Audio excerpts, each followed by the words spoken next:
Hi, welcome back to Lakeside Farm.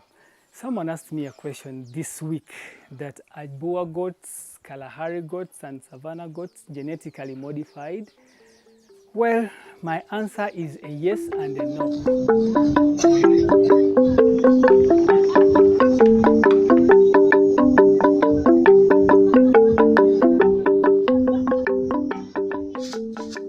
The Boer goats, the Savannah and the Kalahari that you see, it is a generation of getting only the good goats out of whatever they were keeping, feeding them well, letting the genes express themselves, and eventually they will let them breed to have good kids.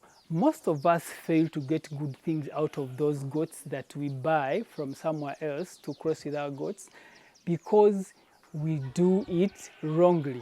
What we do is when you buy a good buck and you have your few females, you let the buck mate with the females.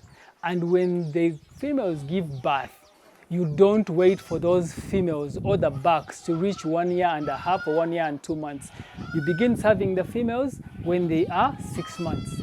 You begin letting the male to serve when it's 6 months. And these genes are inhibited. They are not expressing themselves. But if you get these goats and separate them, put them in a different enclosure, males alone, females alone, and feed them very well, as the South African guys do. You can see them all over YouTube and everywhere. These guys really feed their goats. They feed them on grain, they feed them on alfalfa, they feed them on grass, a lot of things, so that their genes are able to express themselves. That's why you see guys will be having a goat that is 150 kilograms. For us in Uganda, that's a miracle if anybody ever got it anyway. But what you have to do is ensure that you don't let the males that you are separating to breed when it's not yet time. Keep your males for at least 1.5 years. And if it's females, let your females also grow up to at least 1 year. Now you can let them meet the buck that you have intentionally also bred for at least 1.5 years to breed them. And the offspring of those goats will be very nice and very good looking. But if you don't repeat the same process, still your genes are going to be poor. That's why genes are very important in goats. If you know about slave trade in America, you must have heard about human breeding, where slave owners actually had human breeding farms. They would get good looking, energetic African men and energetic African women and make them mate. And whatever offspring, the children they had, are the ones that you see the giants. Those giants that play basketball are not by mistake. Those are people who are descendants of those people who are intentionally bred at human breeding farms. And it is the same thing that we have to do as humans. Animal breeding is not all about buying good breeds. Animal breeding means when you have good breeds, when they give you offspring, let those offspring grow up to maturity of 1 year, 2 months, or 1.5 years, and then now you can let them also start having babies. But if you don't do that, chances are that you're going to get poor goats as offsprings because the mother is not mature, the father is not mature, the genes have not expressed themselves, and for you are letting them breed. So you will have a large chunk of goats lying around, but they're all poor quality because you have not let them express themselves. I'm going to show you the different kind of goats that I'm talking about. We have those that were bred before they were yet of age, and we have bucks that actually started breeding before they were yet of age. And we also have those that we are breeding now to take over these ones. They are not purely South African. We just keep on crossbreeding, but you are going to see the difference between those that started breeding early and those that are still waiting to be bred, or those that actually started breeding when they were mature enough. I'm going to show you that. This guy you see here, as stubborn as he is, he's 6 months old. I got him from Sinza Goats. You can imagine, this is 6 months old. He was born at Sinza Farm. You see it's big enough, but it's 6 months.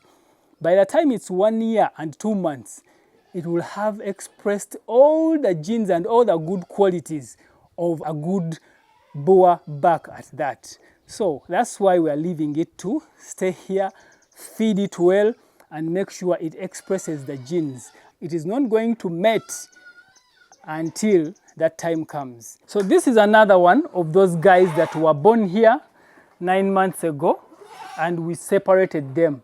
That's why you see they are looking good, they are looking healthy, we are feeding them very well. They are 9 months old, and we are not letting them mate until they are 1 year and 2 months or 1 year and a half. So for us, that's one of the things we consider as genetic modification.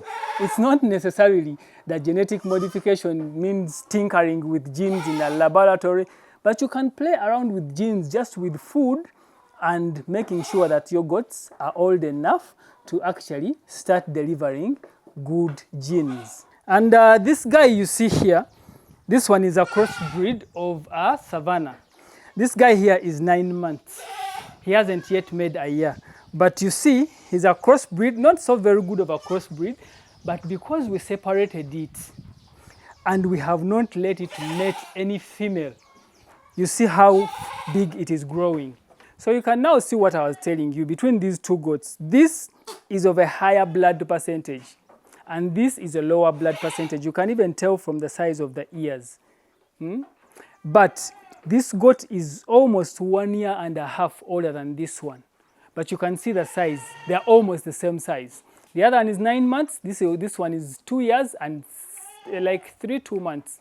Because it wasn't born here, I just brought it. But you can tell that it's older than this one. You see the size of the horn? It's bigger and it's longer. This one is shorter and smaller. But you can see, because we have let these genes express themselves, not laboratory tinkering, but just letting them naturally express themselves, you see the kind of goat we have. But this one started breeding at 6 months old. It was not able to express its genes fully because we were lacking enough males, and we let it start breeding at 6 months. And the results is a smaller goat. That's why you see our East African goats are small, because of the same poor method that we are using as farmers. We breed goats early, and then we blame them for not having good genes. Even if you buy a good quality buck when it's young and you introduce it to females when it's not yet mature, you will end up accusing those guys that they gave you a poor quality goat. So what you're supposed to do, let these goats express their genes naturally and fully before they start mating. And then you'll have good quality goats. Now you see these two goats. All these were born at our farm here. This goat was born 2 years ago. And this goat was born 1.5 years ago. These were some of our first kids at the farm. We let them be bred at 6 months. It started giving birth at 6 months. Actually, to show you that it started giving birth early, the first pregnancy was miscarried. But you see the difference. This goat is a year older than that one. So what we did, we let that one not be bred by a male until it was 1 year and 2 months. This one at 6 months, we let it be mated because we were also eager to have numbers. We were doing a lot of mistakes. But now we have learned it the hard way, that if you breed them early, they are going to become this small. So that's what it means to modify genes. It's about how you take care of your goats. Like I've told you, even if you have our small East African goats, those goats are small the way they are because of generational mistakes. Our grandfathers and our grandmothers used to keep their goats on ropes. This one gives birth. They put them in the same place. And before the kid reaches 6 months, the father mates with it. It gets pregnant. Then before the other male is also old enough, it starts mating with the mother. And all the genes were messed up. That's why we have small East African goats. But if we choose now to go back to the real basics of gene maintenance, we will have very good quality goats even before we start buying the exotic goats. Exotic goats are good, as I've shown you, the one from Sinza. But now, those ones also come with the knowing. How are you going to take advantage of those genes so that you get the best quality of it? Otherwise, you'll end up complaining and blaming people that they gave you poor quality goats, and yet it's you who has not done a very good job of breeding goats. So that's why I tell you it is not genetic tinkering in a laboratory, but it's genetic modification and maintenance in a good way. Thank you very much for listening. I hope you've had something to learn from this video. Don't forget to subscribe. Until next time, see you then.